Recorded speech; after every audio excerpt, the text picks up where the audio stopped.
할렐루야. 자, 오늘 솔직히 설교 말씀은 주제 설교입니다. 주제 설교. 제가 잘 안 해요. 주제 설교는. 왜냐하면 주제 설교 하다 보면요, 말씀에서 벗어나는 경우가 많이 있어요. 말씀과 상관없이 그냥 구절만 붙잡아 놓고 말씀을 전하다 보니까 때로는 성경 말씀의 원래의 뜻과 저는 상관없는 의미로 전달되어지는 경우가 많기 때문에 주제 설교를 좀 잘 안 해요. 그래서 전체적인 성경상에 있는 맥락을 가지고 설교하는 경우가 제가 많죠. 그러다 보니까 재미가 없지만 어쨌든 자, 오늘은 주제 설교를 한번 해보려고 합니다. 자, 오늘 말씀의 제목 한번 나누기로 원합니다. 말씀의 제목 시작. 사랑아리. 예, 사랑아리. 사랑아리. 사랑아리라는 것은 이건 뭐예요? 사랑아리. 사랑아리라는 것은 뭐예요? 하나의 뭐 어떤 거예요? 기쁨입니까? 막 즐거움입니까? 아니면 아픔이고 슬픔입니까? 어떤 거예요? 사랑아리. 아리래요. 사랑아리 하면 아프다는 거죠. 그죠? 네, 사랑 때문에 아픈 거예요. 사랑 때문에 아픈 거예요. 자, 사랑 때문에 아파한 적이 있으십니까, 여러분? 네, 있죠. 사랑 때문에 아파가지고 눈물을 팍 흘렸는데요. 저도 저희 집사람하고 만나가지고 헤어져가지고 다시 말레이시아에서 우리 집사람 처음 만나가지고요. 만나가지고 이제 집사람은 이제 우리 사모는 한국으로 들어가야 되고 저는 말레이시아 남아 있어야 되고 그래서 그 아쉬움을 어쩔 줄 몰라가지고 헤어졌는데 그 헤어짐과 더불어 하나님 앞에 기도하면서 가슴이 아파가지고 하나님 왜 만나게 시켰습니까? 왜 이렇게 좋은 자매를 왜 만나게 시켰습니까? 하면서 펑펑 울면서 눈물을 흘리면서 기도했던 적이 생각납니다. 사랑아리죠. 사랑아리. 아픈 거예요. 사랑은 아파요. 그죠? 사랑은 아픕니까? 여러분 한번 물어볼게요. 여러분 사랑은 아프세요? 사랑은 아플 수도 있지요. 근데 그 아픔보다 기분이 더 커요. 사랑은요 그렇게 아프면서도 행복해요. 이게 바로 사랑아리입니다. 이 사랑아리를 우리 모두가 할 수 있는 우리 시민교회가 되기를 예수님의 이름으로 축원합니다. 제가 이 말씀을 준비하다가 이제 이것저것 검색하다가 이제 교회에 대해서 이제 말씀을 나눈 주제가 오늘 교회에 대한 말씀입니다. 이 교회에 대해서 이제 준비하다가 이제 이런 내용을 봐서 이거 보면서 너무 뜨끔했어요. 두 가지를 뜨끔했는데 첫 번째가 오늘 이건데요. 뭐냐면은 자 3M이 아닙니다. 3M이다. 4M이다. 4M 적지라고 해서 미국의 레너드 스윗이라는 박사가 이 교회에 대해서 4가지로 분류를 한 거예요. 교회에 대해서 4가지. 첫 번째, 교회의 4가지인데요. 첫 번째는 교회가 처음에 세워지면은 뭐로 충만하냐면요. 뭐로 충만해요? 사명과 그리고 근본적인 하나님의 사랑 뭐 이런 것도 충만해요. 충만해가지고 교회가 미션 처치가 되어집니다. 사명 중심의 교회가 되어진다는 거예요. 그러니까 원래 근본적인 교회의 사명이 무엇인지 그 근본적인 교회의 사명의 전 성도들이 한 마음이 되고요. 이거에 대해서 집중하게 되어지더라는 거예요. 그래서 첫 번째가 바로 이 사명 중심의 교회입니다. 본질적인 사명과 그리고 그 사명과 꿈을 모두가 다 하나로 공유하는 거예요. 그러다 보니까 예배가 뜨겁습니다. 선교에 열정이 있어요. 그리고 이웃을 사랑하고 실천하고 섬기는 일들 통해서 건강한 교회가 되어지는 것이 바로 이 사명 중심 교회입니다. 미션 처치예요. 미션 처치. 자, 우리 시민교회가 이러한 미션 처치가 되어지기를 원합니다. 사명 중심의 교회가 되어져야 되는 거예요.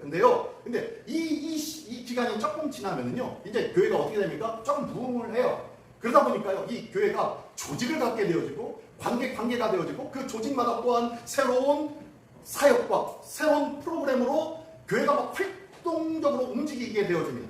그러다 보니까요, 이제는 미니스트리 처치가 되는 거예요. 뭐냐면 이게 목회적 교회입니다. 목회적. 교회가 행정적으로 그리고 조직적으로 이런 것들을 관리하면서 움직여 나가야 되는 거거든요. 그러다 보니까 교회가 이 목회 중심적인 교회가 되는 건 역동적이고 유기적이고 형식보다 본질을 추구했던 어떤 교회? 사명교회. 사명 중심의 교회에서 조금 이탈을 하기 시작합니다. 이탈하다가 행사 중심, 교회 조직 중심, 다변화, 그리고 다양화되어진 그런 시대적 그런 분위기나 그런 것들에 얹혀서 움직이기 시작합니다. 행사가 많이 일어나지만 교회의 순수한 목적에서 행사라기보다는 세상 사람들의 관심을 이끌기 위한 그런 행사들이 스물스물 들어오기 시작합니다. 이게 바로 목회적 교회예요. 목회적 교회. 아직까지는 특별한 변질은 되지 않습니다. 근데요, 이렇게 목회적 교회가 되어지다 보니까 이제 이 시간이 흐르면요, 이것에 익숙해지면 뭘로 또 바뀌어지냐면요, 메인터넌스, 발음하기도 힘드네요. 프랑스어로는 메터넌트라고 하나요? 아주 간단하게 하던데요. 네, 이런 현상 유지, 지속이라는 단어의 이 메인터넌스 처치가 되는 거예요. 현상 유지하는 것. 그리고 지금까지 있었던 것을 그냥 지키기만 하는 거예요. 지키기만. 이러다 보니까요, 이 교회의 특징이 있습니다. 이 교회에서의 특징은요, 특별한 새로운 일들을 한다 안 한다? 안 해요. 새로운 사역이나 이런 것들을 안 해요. 왜? 매년 해왔던 그런 행사들, 그 행사를 계속 끊임없이 답습하면서 작년에 했으니까 올해도 하면 되지 뭐? 라고 하면서 그렇게 합니다. 이거 끝나고 나면 이런 교육 활동이 있는데 그 교육 하려면 이번엔 아무개 집사가 해, 아무개 권사가 해 라고 하면서 이렇게 사람들이 성도가 익숙해지기 시작해요. 그러다 보니까요, 자기들끼리 유지만 하기 시작합니다. 근데 이 교회의 특징은 뭐냐면요, 이 교회의 특징이 뭐냐면, 뭔 얘기를 주로 많이 하냐면 예전 얘기를 많이 해요. 과거 얘기를 많이 해요. 우리 옛날에 우리 사명중심 교회였을 때, 그리고 목회적 교회였을 때 그때는 이랬었지 저랬었지 라고 하면서 그때 고생했던 거, 그때 힘들었던 거, 그때 재밌었던 거, 그때 즐거웠던 그 이야기를 많이 하는 교회. 그래서 현재적인 상황과 형편을 다루고 관리해 나가던 목회적 교회를 팔기 위해서 이제는 어디로 가요? 뒤로 가는 거예요. 과거 얘기하는 거예요. 과거 얘기. 자, 사명중심 교회에서는요, 하나님께서 주신 비전을 통하여서 이 비전을 쫓아서 갑니다. 현실과 과거가 상관이 있다 없다? 없어요. 이전 것은 지나갔으니 보라 새 것이 되었다. 새로운 하나님의 것, 주님께서 말씀하신 그것들을 쫓아갑니다. 그러다가 열심히 쫓아가다가 조금 지쳐지면 이제 현실을 보여요. 지금 이런 상황이니까 우리도 이런 행사를, 저런 행사를 하면 좋겠네? 라고 하면서 목회적 교회로 바뀌어지더라는 거예요. 그러다가 결국에는 뭘로 바뀌어져요? 네. 이 메인터넌스 처치, 현상 유지만, 예전 다 했던 거고 그대로 그냥 하면 되지 뭐. 예전에는 우리 이랬었는데 이랬었었다? 저랬었었다? 라고 하면서 그런 얘기하면서 현상 유지만 하게 되어집니다. 자, 그러다 이런 교회가 결국에는 어떤 교회가 되어지냐면요, 뮤지엄 처치가 됩니다. 뮤지엄 처치. 뮤지엄이 뭐예요? 박물관이죠. 박물관 교회가 됩니다. 박물관 교회가 어느 교회? 유럽에 있는 수많은 쾰렌 성당, 무슨 성당 많이 있잖아요. 그런 교회가 되는 거예요. 그런 교회처럼 되지. 요즘 우리 코로나를 지나고 난 다음에 우리 대한민국 안에서도 많은 교회들이 교회를 팔고 작은 교회로 넘어갔어요. 작은 건물로 움직여요. 교회를 큰 건물을 유지할 수 없으니까 유지하면 그렇게 움직이게 되어지는 경우가 많이 있어요. 뭐가 됐어요? 박물관 교회가 되어버렸어요. 관람 전용. 옛날에 우리가 이런 교회가 있었어. 이렇게 교회를 크게 짓기도 했었지. 화려했었지. 대단했었지. 요즘 사람들 이런 거 할 수만 있을는지 모르겠어. 이런 교회가 되더라는 거예요. 자, 교회 편찬에 이런 4가지 유형을 이렇게 보면서 솔직히 저는 사실 뜨끔했던 것이 뭐냐면 요 3가지. 세 번째. 이 메인터넌스 처치, 현상 유지 교회. 이 글을 읽다가 지난번에 우리 수련회가 얼마나 값지고 아름답고 복되게 수련회를 은혜롭게 우리가 섬겼습니까? 그죠? 수련회를 섬겼는데 그때 생각이 문득 나는 거예요. 왜 그랬냐면요, 그때 가면서 차 안에서나 그리고 모임 장소에서나 자주 들렸던 얘기가 뭐냐면, 아이고 우리가 아무개 목사님 있었을 때 그때 우리가 어딜 갔을 때 그때 그랬잖아, 저랬잖아, 그런 얘기들이 막 나오잖아요. 근데 이제 그거에 대해서는 제가 별로 얘기 안 해요. 왜? 과거 추억이니까요. 추억이니까. 근데 그것도 한계가 있죠. 그죠? 조금 어느 정도만 하고 넘어가면 끝나는데 자꾸 과거에 머물러 있는 거예요. 저기 보니까요, 자, 미션 처치, 미니스트리 처치, 그 다음에 메인터넌스 처치, 자꾸 어디로 가요? 뒤로 가더라는 거예요. 과거로 가더라는 거예요. 과거로 가다가 결국에는 뮤지엄 처치가 돼서 그럼 뭐가 되는 거예요? 이제는 고정되어져 버리는 거예요. 움직이지도 않습니다. 과거도 없어요. 그냥 사람들이 보고 기억에만 잠깐 있다 사라지는 교회가 되어버리는 거예요. 이런 포엠 처치를 이야기하면서 우리 교회가 혹시 어느 교회에 속할까라는 생각에 쭉 보다가 예전에 과거에 옛날에 저랬을 때 라고 했던 것에 깜짝 놀라면서 이 현상유지 교회 메인터넌스 처치를 보면서 마음이 아팠어요. 과거에 집착하는 자들은 과거에서 벗어나지 못합니다. 그리고 과거로 계속 끊임없이 가다가 결국에는 뭐가 돼요? 박물관처럼 되어지는 거예요. 구경거리가 되어지는 거예요. 마지막 한번 읽어볼까요? 예. 그냥 놔두어버리면 인간이나 교회는 저절로 변질되어집니다. 그냥 놔두면 처음에는 우리 어린아이도 태어나면은 뭔가 막 배를 땅에 대고서라도 막 그 아기들이 막 기어다니죠. 여기저기. 왜요? 관심이 있습니다. 너무 호기심이 많으니까. 이것도 보고 싶고요. 저것도 만져보고 싶고요. 이것저것 수많은 정보들이 신기하니까 이 아기들이 그냥 여기저기 펴돌아다녀요. 그러다가 높은 곳에 올라가서 떨어지기도 하고 이만한 혹이 생기기도 하고 이렇게 되죠. 이게 바로 교회를 따지면요. 미션 처치예요. 성교지 교회. 이제 새롭게 시작하니까 여러 가지 모든 것들이 새로운 거예요. 그래서 앞으로 이 주변에 무엇이 있는지 그리고 이것은 뭐 어떤 것들인 건지 리서치를 하고 그것들에 대해서 관심을 가요. 근데요. 점차적으로 목회 중심 그 다음에 뭐 현상 유지 중심 그 다음에 이 방문교회를 가면서 어떻게 해요? 내 스스로 내 안으로 들어오고 내 과거로 결국에는 밀려나고 그것에 집중을 하는 거예요. 관심이 지금 나에게는 우리 교회는 앞에 있습니까? 뒤에 있습니까? 우리 교회가 앞을 보기를 원합니다. 지금도 보지 마십시오. 지금 볼 것도 없어요. 왜요? 앞은 그 누구도 몰라요. 한마디로 긁지 않은 복권이라는 거예요. 우리 시민교회가 긁지 않은 복권 되어지기를 원합니다. 어쩌면 꽝일 수도 있어요. 그런데요, 복권을 가지고 있는 사람은요, 이 한 주간, 요즘 일요일날 그 로또 복권 추첨하나요? 주일날이요? 아무튼, 이 주일이 되기를 거대하는 거예요. 그러면서, 채널 9번인가요? 거기서 하는 거, KBS 1회인가? 거기서 하는 것 같은데, 이게 로또 그 시간만 쳐다보면 눈이 빠지고. 교회는 이렇게 로또 복권을 든 자처럼요, 우리 주님 모실 그날을 고대하는 거예요.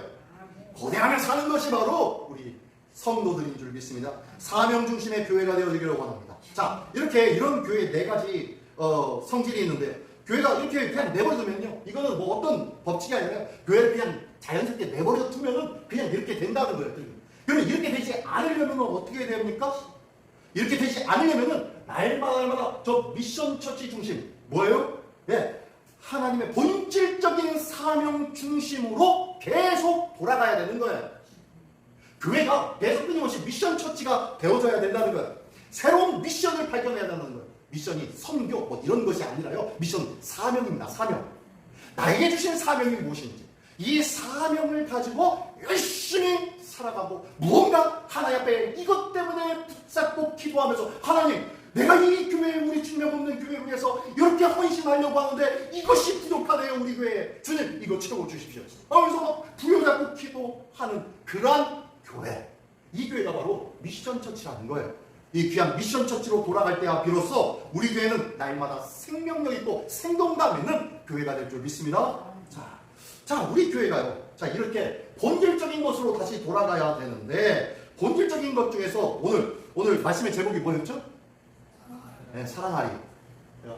자, 그리스도의 사랑으로 우리를 강권하시는다. 자, 오늘 본문의 말씀의 제목입니다. 주제입니다. 한번 읽어보겠습니다. 다시 한번 시작. 그리스도의 사랑이 우리를 강권하시는다 라고 했는데요.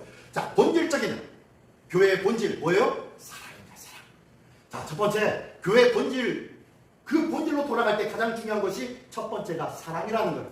근데 그 사랑을 봤더니요, 오늘 이 고린도후서 사도 바울을 통하여서 우리에게 말씀하여 주고 있는 것이 뭐냐면 그리스도의 사랑이 우리를 뭐 하신다고요?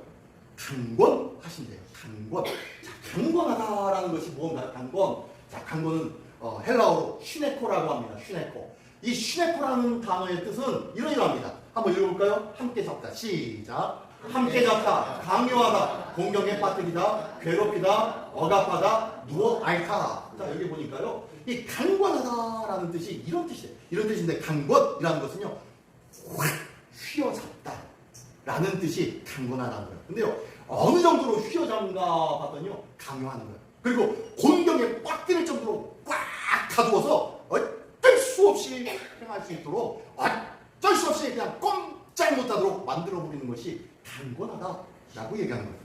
다시 한번 그 의미가 그리스도의 사랑이 우리를 강권하시다라는 것은 무슨 뜻이냐면요. 그리스도의 사랑이, 우리 주님의 사랑이 나를 어떻게 하다니까 꼼짝 못하게 만들더라는 거예요. 우리 주님의 사랑이 나를 꼼짝 못하게 만들고 있습니까?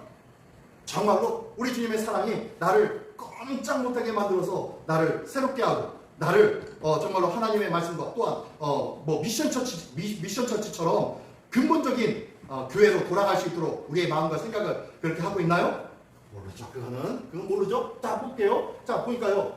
자, 오늘 사랑 얘기를 하는데요. 사랑을 하면 나타나는 7가지 증상이 있대요.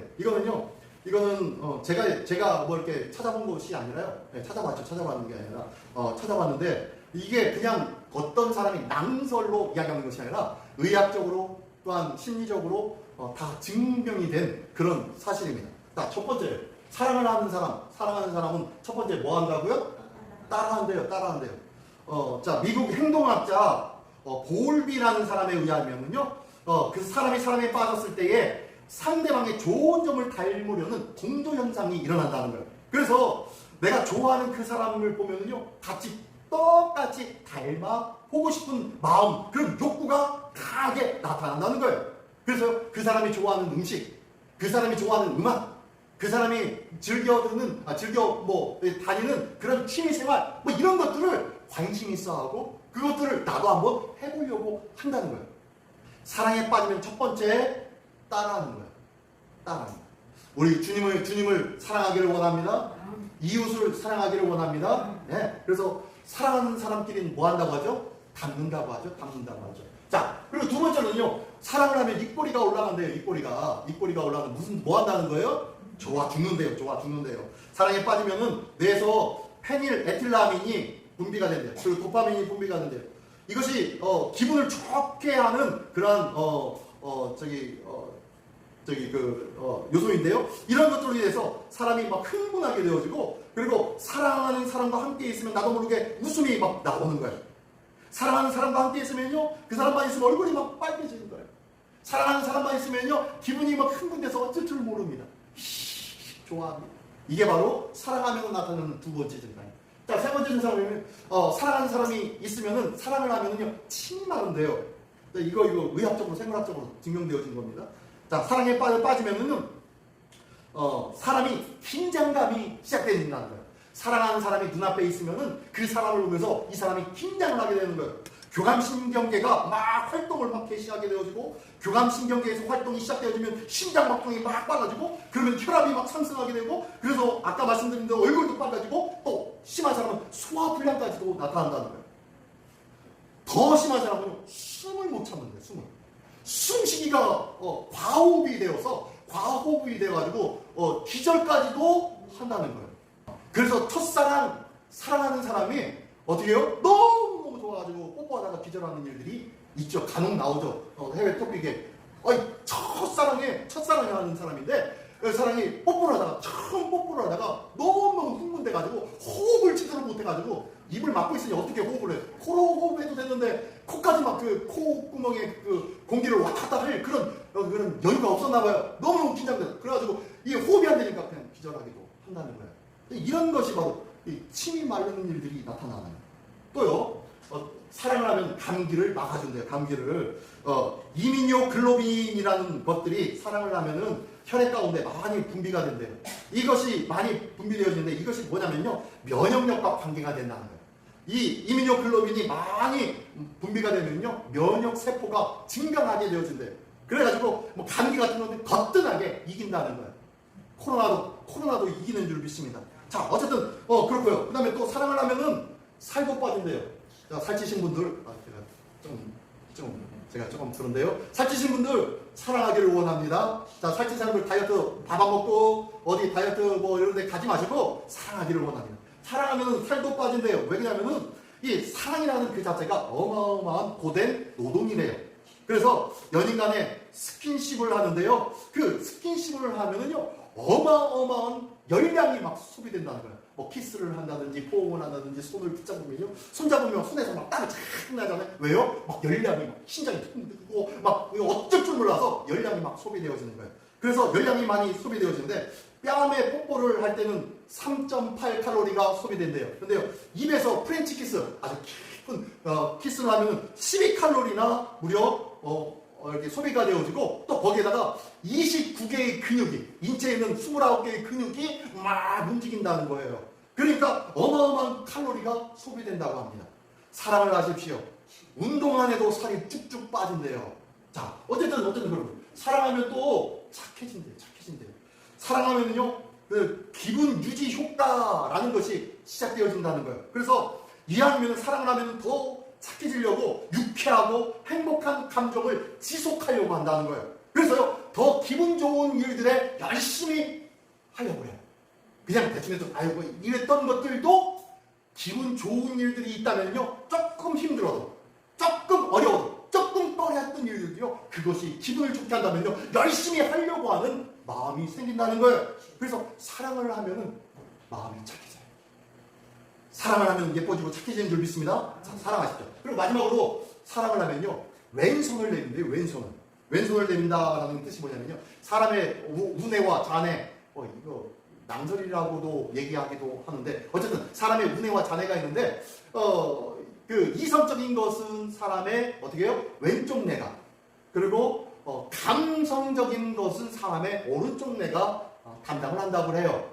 근데요, 그러다 보니까 사랑을 하면 감정적인 겁니까? 이성적인 겁니까? 감정적인 거죠. 오른쪽 뇌가 발달하기 시작하는 거예요. 근데요, 사람이 신기하게도 오른쪽 뇌는 주로 왼쪽 뇌는 주로 오른쪽을 담당하고 있습니다. 신경이. 그러다 보니까 오른쪽 뇌가 발달을 하니까 오른쪽보다는 왼쪽을 더 활동을 많이 하는 거예요. 그래서 사람 딱 보고서 왼손잡이가 아닌데도 왼손을 많이 막 이렇게 쓰는 사람을 보면은 우리 그렇게 얘기하십시오. 너 지금 사랑을 하고 있구나 라고 그렇게 얘기해요. 그래서 이 사랑을 많이 하는 사람은 왼쪽을 많이 사용하기 때문에요, 남친에게, 여친에게 자꾸 왼손을 내민대요. 왼손을 내면서 왼손으로 붙잡고 왼손으로 케어해주고 왼손으로 뭔가를 해주려고 한다는 것입니다. 자, 뭐 이렇게 사랑을 하면 7가지 나타나는 증상이 있는데, 우리 여기에 해당되는 것들이 있으십니까? 아이고, 나이가 몇인데 무슨 사랑이에요? 무슨 사랑? 사랑은 나이로 합니까? 지난번에 우리 권사님이 그러시더라고요. 뭐라고 하냐면, 내가 나이가 이렇게 먹었어도요, 제 마음은 28 청춘이에요. 28 청춘의 그때 마음 그대로 내가 80까지 왔어요. 정말로 그러시죠? 네? 맞아요. 그런 것 같아요.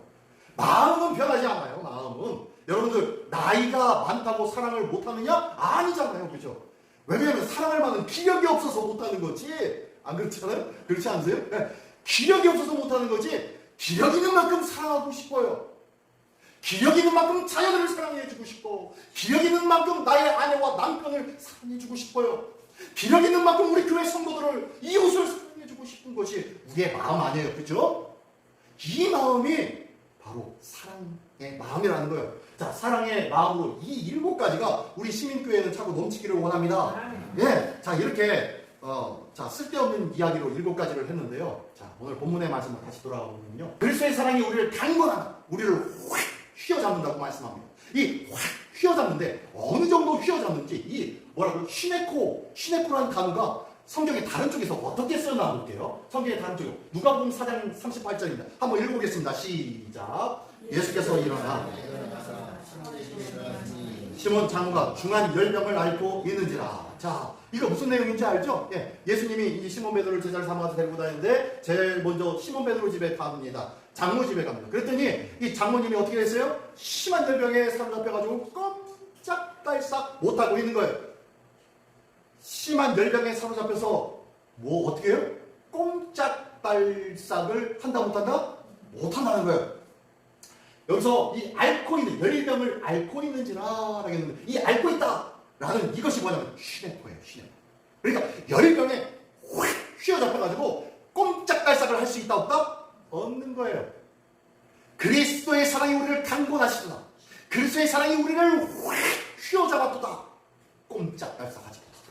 그 내용이에요. 자, 열병에 사로잡혀 있는 상태가 바로 코넷이 저 상태라는 거예요. 또 한 가지 볼까요? 자, 사도행전 18장 5절입니다. 사도행전 18장 5절. 한번 읽어볼게요. 신라와 시작. 내려오면 바울이 하나님의 말씀을 붙잡혀 유대인에게 예수는 그리스도라 밝히 증언하니 이 사도 바울의 말씀입니다. 사도 바울의 말씀입니다. 이 신라와 디모데가 마게도냐로부터 내려와서 바울이 하나님의 말씀에 붙잡혀 유대인들에게 예수를 그리스도라 밝히 증언하니 일단 바울이 어떻게 했다고요? 하나님의 말씀에 어떻게 했다고요? 붙잡혀서 유대인들에게 예수님을 증언했대요. 당시 유대인들은 어떤 사람들이에요? 예수는 그리스도라라는 것을 인정합니까? 인정하지 않습니까? 인정하지 않아요. 결코 인정하지 않고 그렇게 인정하는 자는 유대교에서 파멸하는 자다. 유대교를 무시하고 유대교에서 나간 자다 라고 생각해서 그들은 어떻게 해요? 심판해야 된다고 돌로 쳐 죽이려고 그래요. 그 정도로 심각한 상황이 이 유대인들이에요. 유대인들에게 그리스도는 하나님의 아들이시오 메시아입니다 라고 증언을 했다는 거예요. 누가? 사도 바울이. 누구에게? 죽일 수도 있을 것 같은 유대인들에게. 왜? 무엇 때문에요? 말씀에 뭐요? 붙잡혔기 때문에요. 말씀에 확 붙잡혀서 사도 바울이 자기의 생각과 자기의 이성대로 행할 수가 있었다 없었다? 없었던 거야. 자기의 이성대로 자기의 생각대로 했더라면요 저 사람들한테 얘기하면 큰일 나지. 이방인들에게 다른 사람들에게 헬라인들에게나 복음 전해야지 라고 했을지도 몰라요. 그런데요 말씀에 확 휘어잡히니까 어떻게 해요? 신의 코가 되어지니까 옴짝달싹하지 못하도록 말씀에 끌려다니는 거예요. 끌려다니면서 유대인들에게 전하면 안 되는데 그리스도는 하나님이셔, 그리스도는 메시아셔 라고 증언하게 되더라는 거예요. 이게 바로 신의 코예요. 하나님의 말씀에 사로잡힌 자라는 것은요 하나님의 그리스도의 사랑, 그 강건하심에 힘을 받은 자예요. 하나님께서 우리의 심령을 완전히 주님의 사랑으로 확 휘어잡아서 나를 옴짝달싹하지 못하도록 만들어주는 것이 신의 코라는 거예요. 오늘도 그리스도의 사랑이 우리에게 하나님의 사랑이 강건하셔서 나를 옴짝달싹하지 못한 삶이 되기를 예수님의 이름으로 축원합니다. 네, 그래서 앞에서 보니까요 시몬의 장모님이 어떻게 해서 열병에 어떻게 해요? 앓고 있어요. 이것도 사로잡힌 거예요. 열병에 의해서 사로잡힌 거예요. 물론 이렇게 말씀에 사로잡혀야 되는데 열병에 사로잡히면 안 되겠지요? 오늘도 주님의 사랑에 온전히 확 사로잡혀서 사랑을 알기를 원합니다. 사랑을 알는 삶을 살기를 원합니다. 이렇게요. 사랑을 하면 나타나는 7가지 이모습. 주님을 따라 사는 삶. 입꼬리가 올라가는 거야. 귀에 걸친 거야. 나 얼마나 기쁠 수밖에 없습니다. 정말 나의 침이 마음이 두근두근 뛰기 시작합니다. 감기, 면역력이 막 증강되어지고요. 살이 쭉쭉쭉 빠지고요. 착해지고요. 그리고 사람들에게 마음을 나누는 거예요. 왼손을 나눈다는 것은 뭐예요? 감성을 나누는 거예요. 마음을 나누는 거예요. 이성으로 살아가는 자가 아니라 주님의 사랑을 받은 자로 그 감성적인 사랑을 베풀며 사랑하는 자가 바로 그리스도의 사랑의 강건하심을 힘있는 자라고 말씀하고 있는 거예요. 오늘 이 사랑의 보이스의 사랑, 이 사랑은 바로 뭘 말씀하고 있냐면요, 십자가의 사랑을 말씀해주고 있습니다.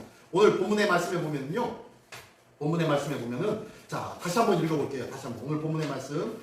자, 그리스도의 사랑이 시작. 그리스도의 사랑이 우리를 강건하시는도다. 우리가 생각하건대 한 사람이 모든 사람을 대신하여 죽었은즉 모든 사람이 죽은 것이라. 예. 자, 그리스도의 사랑이 우리를 강건하시는데 뭔 얘기를 하냐면 뒤에 보니까 한 사람이 모든 사람을 위하여 대신해서 죽었은즉 모든 사람이 죽은 것이다. 지금 무슨 얘기하는 거예요? 십자가 얘기하는 거예요. 십자가 사랑이라는 거예요. 십자가.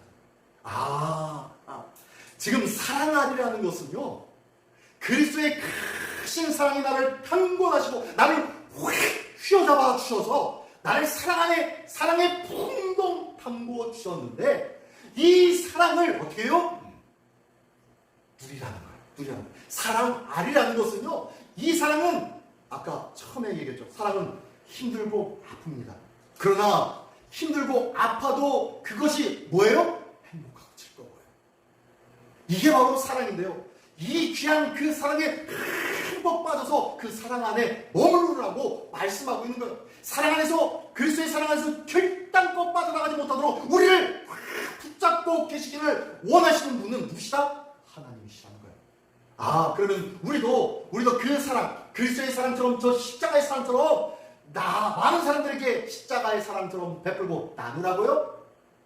그들에게 목숨까지도 내놓고 모든 것을 다 주는 그런 사랑을 하라고요? 그런가요? 그런 목숨 건 사랑을 하라고 말씀하는 건가요? 네, 맞아요. 그러나 그 사랑을 할 수 있습니까? 못합니까? 다 못해요. 그래서 기억하십시오. 지금 이 사랑은요, 누가 아파하는 사랑입니까? 누가 사랑에 풍덩 빠진 사랑입니까? 하나님이 사랑에 빠지셨어요? 우리가 사랑에 빠졌어요? 하나님이 사랑에 빠지셨어요. 지금 이 사랑하리는요, 우리가 사랑하리를 해야 된다라는 그런 가짐이나 그러한 명분을 주려고 하는 것이 아니에요. 이 사랑하리는 지금 하나님이 오늘 나에게 그렇게 사랑해주고 있다는 거예요. 끊임없는 사랑으로, 어떤 것도 흔들릴 수 없는 그 사랑으로 우리를 끝까지 사랑하고 계시다는 거예요. 이 사랑하리는 우리 하나님이 우리를 향하여 오늘도 행하고 있다는 것을 기억하기를 원합니다. 오늘도 그 사랑을 기억하십시오. 그래서 잊지 마십시오. 그 사랑을 받은 자만이 그 사랑을 실천합니다. 하나님의 사랑을 인식한 자만이, 하나님의 사랑을 깨닫는 자만이, 하나님의 사랑을 오늘도 느끼는 자만이 하나님의 그 새한 음성을 오늘도 말씀 묵상을 통하여서 아침마다 들려주시는데 그 사랑에 어쩔 줄 몰라는 이 귀한 사랑의 은혜를 받은 사람만이 사랑할 수 있다는 거예요. 예수님처럼, 하나님처럼 사랑할 수 있다는 거예요. 오늘도 사랑에 빠진 예수 그리스도, 오늘도 그 사랑 흠뻑 힘있기를 원합니다. 그리고 그 사랑을 닮아가는 우리 모두가 되시기를 예수님의 이름으로 축원합니다. 기도하겠습니다. 나와서 한 목소리 기도할 때, 하나님, 오늘도 주님의 사랑 우리 안에 풍성히 경험되어지게 하여 주옵소서. 하나님의 사랑을, 말씀을 보았는데도, 설교 말씀을 들었는데요, 하나님 앞에 기도를 했는데도 주님의 사랑이 느껴지지 않고 그냥 매하게 형식적으로 무릎 꿇고 기도할 때가 있었지는 않습니까? 형식적으로 말씀을 보지 않을 때가 있지 않았습니까? 주님, 이 하나님의 말씀을 읽을 때, 기도할 때 그 놀라운 하나님의 사랑으로 충만케 하여 주시옵소서. 이를 위하여 다 같이 한 목소리로 기도하겠습니다. 하나님 아버지 감사합니다.